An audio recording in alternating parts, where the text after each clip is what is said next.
قال لجماهير الكاميرون كلمة سر هاتوا المغرب. من قالها لجماهير الكاميرون وللاعبي الكاميرون هاتوا المغرب. من قالها؟ هل سمع أحد؟ اليوم المنتخب الوطني هدفين مقابل لا شيء. صفر يا حكم، نحو النصف النهائي يا حكم، نحو النصف النهائي يا حكم. مبروك مبروك مبروك لكرة القدم الوطنية العبور.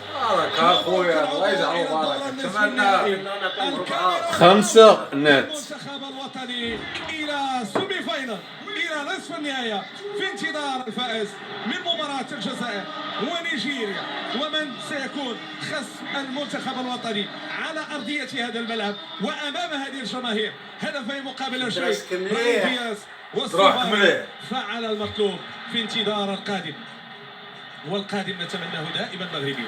استمعنا